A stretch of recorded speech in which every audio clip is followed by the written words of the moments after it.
मैं स्नेहा और आप देख रहे हैं न्यूज बाइस्कोप। 14 सितंबर को पूरे देश में हिंदी दिवस मनाया जाता है और बात करें बिहार प्रदेश की तो यहाँ पे अंग्रेजी भाषा भी आकर घुटने टेक देती है। यहाँ के लोग नर्वस आ जाते हैं, सड़क की जगह रोडवा बोलते हैं, तो अंग्रेजी भाषा भी यहाँ पे आके हिंदी में हिलमिल जाती है। तो हम बिहार के लोगों से जानेंगे कि वो हिंदी के क्या मायने समझती हैं। तो यहाँ पे मैम हैं, क्या नाम हुआ मैम आपका? स्वर्ण किरण सिंह जी। हिंदी के क्या मायने समझती हैं? हिंदी दिवस आने है, कब आने वाला है? 14 सितंबर को अच्छा मनाया जाता है। तो हिंदी के क्या मायने हैं? हिंदी अपना संस्कार है, राष्ट्रभाषा है। हाँ। यहाँ पे लोग का क्या होता है कि लोग नर्वस नहीं होते, नर्वस आ जाते हैं, रोड की जगह रोडवा बोलते हैं। नहीं, वो सब नहीं बोलना चाहिए, नहीं बोलना चाहिए। तो ये बिहार की खासियत है कि यहाँ पे जो अंग्रेजी शब्द है वो भी हिंदी बन जाता है। हिंदी बन जाता है, वो तो है ही। तो क्या बोलेंगे उस पे?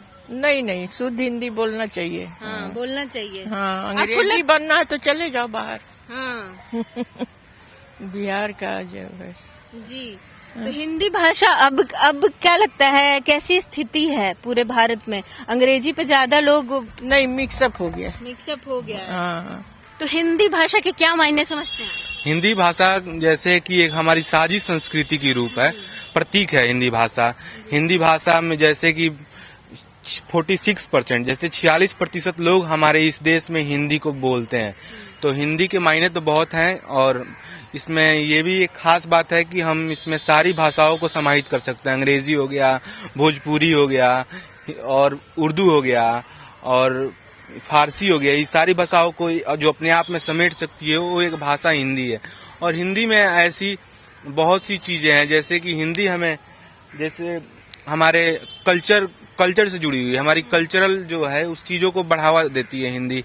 और जैसे कि हर व्यक्ति अगर हम किसी भी दूसरे अगर स्टेट में चले जाएं तो उस स्टेट में अगर जो भी लोग हैं अगर सबकी अपनी अपनी एक भाषा है, लेकिन क्षेत्रीय भाषा है, लेकिन हम उनसे जब बात करना होता है, उनसे जब एक दूसरे से जब जुड़ने के लिए हम हिंदी को ही माध्यम चुनते हैं जिससे कि हम बोल पाते हैं और जिससे एक दूसरे की बातों को समझ पाते हैं। तो हिंदी एक कॉमन लैंग्वेज है हमारे देश में और ये धीरे धीरे इसकी बहुत तरह से लोगों ने पतन भी करने का प्रयास किया है हिंदी को। जैसे कि हो गया कि जैसे कुछ स्टेट हैं आज के टाइम पे, जैसे महाराष्ट्र हो गया, ये स्टेट जो है आज के समय पे हिंदी के खिलाफ अपनी क्षेत्रीय भाषा को बढ़ावा दे रहे हैं। तो मैं कहता हूं कि आप अपनी क्षेत्रीय भाषा को भी मानिए। हम बिहार से हैं, भोजपुरी को भी मानते हैं, लेकिन साथ में हिंदी को मत भूलने दीजिए। हिंदी ऐसी भाषा है जिसमें कि सारी साहित्य जुड़ी हुई, इसमें बहुत ही मतलब एक तरह से ये सारी ज्ञान साहित्य का भंडार जो छुपा हुआ है वो हिंदी में छुपा हुआ है। तो मेरा यही कहना है इस विषय पे। बिहार में जो लोग होते हैं, ज्यादातर लोग हैं जो नर्वस है, रोड है उसमें भी बिहारी भाषा में उसको हिंदी में मिला देते हैं, नर्वस आ जाते हैं, रोडवा बोलते हैं, उसमें क्या बोलेंगे? अरे भाई, जो भाषा शुरू से चला आ रहा है लोग तो उस पर डाइवर्ट हो ही जाते हैं, क्या कीजिएगा।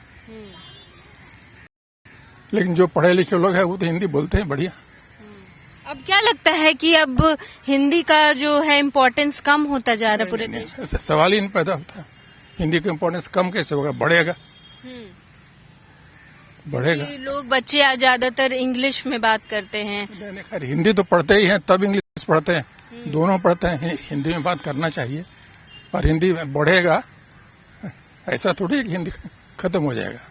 14 सितंबर को हिंदी दिवस मनाया जाता है और बिहार जैसे राज्य में लोग जैसे अंग्रेजी भाषा भी यहाँ आके घुटने टेक देती है। देखिए, सबसे पहली बात तो कि आप समझिए इन सब चीजों को और ये सभी लोगों के लिए बता रहा हूँ कि हिंदी एक ऐसी भाषा है, ठीक है, जो काफी समृद्ध रही है। अभी देखिए, आप स्कूल में जो पढ़ाई किया जाता है ना, स्कूल में बच्चों का सिलेबस उठा के आप देख लीजिए, लिखा हुआ है इंग्लिश में कि heaviest animal on the earth. अब बच्चे याद करते हैं कि वो एलिफेंट होता है, अब उसको हैवीएस्ट नहीं समझ में आ रहा है, एलिफेंट समझ में आ रहा है, ठीक है। तो क्या होता है कि भाषा की बाध्यता की वजह से बहुत सारे बच्चे को जो वो कंटेंट सीखने पे जोर देना चाहिए था वो भाषा की वजह से कमजोर पड़ जा रहा है। आप एक मैथ नॉर्मल सा लिख दीजिए कि इतना जोड़ करके बताओ कितना होगा, उसी को आप इंग्लिश में लिख दीजिए। तो क्या है कि बच्चे उसको इंग्लिश में समझते हैं, पढ़ते हैं, हिंदी में समझते हैं, तब जाकर उसको सॉल्व करते हैं। अगर ये हमारी भाषा में, अपनी भाषा में अगर पढ़ाई कराई जाए तो पूरा का पूरा जो फोकस होगा वो स्टडी पे होगा, ना कि हमको भाषा सीखने पे होगा। भाषा तो आप 4 महीने में सीख सकती हैं, 6 महीने में सीख सकती हैं, लेकिन ये जो पूरा का पूरा समय आप देखिए ना, पूरे स्कूल का, किसी भी स्कूल का आप उठा के देख लीजिए, उन्होंने पैसा कमाने के लिए स्पेशली जानबूझ करके चीजों को उलझा रखा है। जो चीजें इंग्लिश में लिख के दे रहे हैं वो हिंदी में दे दीजिए ना सर, आसानी से समझ में आ जाती है। तो हम 1.25 अरब की जनसंख्या लेकर के हम इस उम्मीद में बैठे हैं कि दूसरा वाला भाषा हमारे पे थोप दिया जाए, हमारे अपने में। अभी देखो हिंदी को कैसे आप लोग नेग्लेक्ट कर रहे हैं। महाराष्ट्र में जाइए, हिंदी नहीं बोलना पड़ेगा, मराठी। अरे भाई क्यों भाई, एक भाषा तो आप एकदम शाश्वत रूप से बताओ कि ये पूरे देश में हमारी बोली जानी चाहिए। आप मातृभाषा पे भी संदेह कर रहे हैं। तो मैं तो चाहता हूं कि आप इस तरह की भाषा को प्रमोट करें। हिंदी अगर नहीं रहेगी तो कौन रहेगा? क्षेत्रीय भाषा होनी चाहिए, मगर हिंदी तो हमारी मातृभाषा है। इसको शाश्वत रूप से, सर्वसम्मति से इसको स्ट्रांग रूप से एकदम पूरा का पूरा पारित करना चाहिए संसद में कि अगर आप हिंदी नहीं जानते तो क्राइम है, एकदम लिख देना चाहिए कि क्राइम है। क्यों आप नहीं सीख रहे हिंदी भाई? आप इंडिया में रहेंगे, भारत में रहेंगे और भारतीय भाषा का आप अपमान कर रहे हैं। आप उसी को सेकेंडरी लैंग्वेज बना कर रखे हुए हैं। कहीं भी जाइए, इंटरव्यू देने जाइए, hello sir my name is Kundan Kumar Singh. आप क्या मजाक लगा रखे हो भाई? मैं हिंदी में बोलूंगा तो आपको समझ में नहीं आया कि मैं टैलेंटेड आदमी हूँ। एक कविता मैं सुनाता हूँ आपको समाज के इस बात पे। आप देखिएगा कई बार ऐसी घटनाएं घटती हैं स्त्रियों के साथ में कि बेटियां हैं लुट रही और लोग देखो मौन है, बेटियां हैं लुट रही और लोग देखो मौन है, जो बचाए द्रौपदी वो कृष्ण आज कौन है। और कृष्ण कृष्ण हाय कृष्ण द्रौपदी पुकारती, ये कृष्ण कृष्ण हाय कृष्ण द्रौपदी पुकारती कि राम राम बोल सीता रास्ता निहारती। ये क्या पढ़ाई पढ़ रखी कि अंधकार छा गया, ये क्या पढ़ाई पढ़ रखी कि अंधकार छा गया। कैसी चली हवा जो तेरी ज्वाला को बुझा गया, और खुद को समझता शेर है वो अबलाओं को मार कर। अरे गर बची मर्दानगीन गीदरों पे वार कर। ये हमारी भाषा है। वाह, क्या इतनी अच्छी कविता है। आपने लिखी है? जी मेरी लिखी हुई, खुद की लिखी हुई। भाषा कोई छोटी बड़ी भाषा आप किसी को ऐसे काउंट नहीं कर सकते, बट हमारे देश की एक अपनी भाषा को हम सबल तो बनाएं। एटलीस्ट उसको समझने की कोशिश। भाषा पे क्यों बच जा रहे हैं? यहाँ के लोगों की मानसिकता ठीक नहीं है सर। एक स्वर में बोलते हैं कि देश का राष्ट्रीय पुष्प कौन है, तो एक स्वर में आता है कि भाई कमल। आप क्यों नहीं बोलते हैं कि देश की राष्ट्रीय भाषा कौन है, तो हम हिंदी गर्व से कहें। तो हमारा कहना है कि जब सब चीज एक है, झंडा हमारा एक ही है, तिरंगा है, भाषा अलग कैसे हो सकती है सर? भाषा पे मत बटिए, देश बर्बाद हो जाएगा। हिंदी दिवस आ रहा है, 14 सितंबर को हिंदी दिवस मनाते हैं हम। हिंदी के क्या मायने समझते हैं, और देश में, अभी भारत देश में हिंदी भाषा की क्या परिस्थिति है? देखिए, अभी हिंदी भाषा जो है हमारी तो एक तरह से राष्ट्रीय भाषा है, ठीक ना? राष्ट्रभाषा है। तो हिंदी एक ऐसी भाषा है जो पूरे भारत में जो है, आप कहीं भी बोलेंगे तो कोई भी आदमी जो है वो समझ सकते हैं। तो मोस्ट ऑफ द लोग समझ जाते हैं।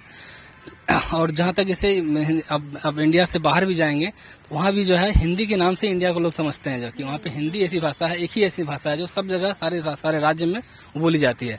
तो भाषा का मतलब है कि हम जब कहीं जाते हैं तो एक दूसरे से संवाद करते हैं, तो एक दूसरे को अच्छे से हम समझ पाते हैं, जो है बात कर पाते हैं, जो है तो कई चीजें पता चलती है। तो भाषा का हमारे जीवन में बहुत इम्पोर्टेंस भी है, और ये सबसे पहली कड़ी होती है। हम कहीं भी कोई भी चीज आगे मतलब कुछ भी करना चाहते हैं तो एक संवाद का जो एक मीडियम, वो मतलब बेहतर मीडियम होना बहुत जरूरी है, वो हिंदी है। मेरा ओपिनियन यह है कि हिंदी जो है एक पूरे भारत राज्य में एक ऐसी भाषा होनी चाहिए जो वो पूरे भारत राज्य में, जिसको बोलने से आदमी को गर्व फील हो, ठीक ना? और वो एक संवाद का एक बेहतर माध्यम हिंदी है। उसको और भी ज्यादा जो है, जो हमारा नॉन हिंदी राज्य है वहाँ पे उसको डेवलप्ड है, वो किया जाए। जो है अभी करंटली हिंदी हमारे नॉर्थ साइड में ज्यादा बोली जाती है। रीजन बीइंग क्योंकि नॉर्थ इंडियन लोग प्रेफर करते हैं कि हिंदी उनकी लैंग्वेज और मुझे हिंदी में करना चाहते हैं। बट अगर आप साउथ ऑफ इंडिया जाते हो या फिर ईस्ट ऑफ इंडिया जाते हो या वेस्ट जाते हो, for example if you are going to, अगर आप मुंबई में जा रहे हो तो लोग मराठी में बात करना चाहते हैं। एंड अगर आप देखोगे कि जो लोग नॉर्थ वाले हैं वो हिंदी में जाके बात कर रहे हैं, वहां पे बहुत प्रॉब्लम हो रही है उनके लिए। उनकी प्रेफरेंस है कि आप मराठी सीखें, या फिर अगर आप तमिलनाडु जा रहे हैं तो तमिल सीखें, केरला जा रहे हैं तो मलयालम सीखें, हैदराबाद जा रहे हैं तो तेलुगु सीखें। तो वो अलग अलग लैंग्वेजेस है। बट रीजन ये है कि नॉर्थ में हिंदी हम लोग अपनी मातृभाषा में प्रेफरेंस रखते हैं, और हिंदी के लिए अभी डिबेट भी चल रहा है कि हम हिंदी को ऑफिशियल लैंग्वेज कंट्री का बनाना चाहते हैं, मतलब इंडिया की राष्ट्रभाषा बनाना चाहते हैं। अभी बेसिकली वो मातृभाषा है। तो मेरी प्रेफरेंस तो हमेशा हिंदी रहेगी, क्योंकि मैं एक हिंदी स्टेट में, मतलब नॉर्थ रीजन में पैदा हुई हूँ और बचपन से मैंने हिंदी में बात करी है। अगर आप 10 लैंग्वेज सीखना चाहते हो, इट्स अप टू यू, आपकी प्रेफरेंस है। बट अगर एक लैंग्वेज आपकी प्रेफरेंस है कि मैं हिंदी में बात करूँ, तो आप हिंदी में जाओगे, ठीक है। बट आप किसी को भी, फॉर एग्जाम्पल मेरे को कोई फोर्स नहीं कर सकता ना कि आप 10 लैंग्वेज सीखो। अगर महाराष्ट्र जा रही तो मैं मराठी में बात करूं, या तमिलनाडु जा रही हूँ तो तमिल में बात करूं, क्योंकि मैं नहीं सीख सकती हूँ और मेरी चाहत भी नहीं है, क्योंकि मैं हिंदी में खुश हूँ। सेकेंडरी लैंग्वेज मेरी इंग्लिश है, मैं उसमें भी खुश हूँ। अभी के बच्चों को ले लो, जो अभी 2 साल के बच्चे हैं, उनके पेरेंट्स सब उनको इंग्लिश में ही बात करना सिखाते हैं, हिंदी की इंपॉर्टेंस ही नहीं बताते हैं। अगर आप मेरे से पूछोगे, मैं भी शुद्ध हिंदी नहीं बोल रही हूँ, मतलब ये बेसिक हिंदी है, शुद्ध हिंदी बहुत ही शुद्ध होती है, जो थोड़ा मुश्किल होता है समझना भी कि क्या मीनिंग है, क्या वो है। तो मेरी प्रेफरेंस होगी कि जितने भी आने वाली हमारी जनरेशन है उनको हिंदी प्रॉपर सिखाई जाए, उनके लिए एक हिंदी ऑफिशियल लैंग्वेज क्लास में हो। जैसे मैं पढ़ाई कर रही थी जब अपने स्कूल में थी, तो हमारे लिए ऑप्शन था हिंदी और संस्कृत। मैंने हिंदी चूज किया था क्योंकि मेरे को हिंदी प्रॉपर जाननी थी कि क्या चीजें क्या होती हैं, क्या नहीं होती हैं। तो मैं तो यही बोलूंगी, मतलब आने वाली जनरेशन और जितने भी पेरेंट्स हैं, जितनी भी कम्युनिटी है, कि हिंदी सिखाएं, हिंदी लोगों को बताएं कि हिंदी में क्या चीजें हैं, नहीं हैं। और उनको ये ना हो कि बड़े लोगों से बात करने में प्रॉब्लम हो, क्योंकि जो बड़े लोग होंगे उनको जरूरी नहीं आप इंग्लिश आती हो, तो हिंदी समझाना उनके लिए जरूरी है। तो ऐसे ही खबरों के लिए हमारे साथ बने रहे और देखते रहे न्यूज बाइस्कोप। कैमरा पर्सन राज बल्लभ के साथ मैं स्नेहा, न्यूज बाइस्कोप, पटना।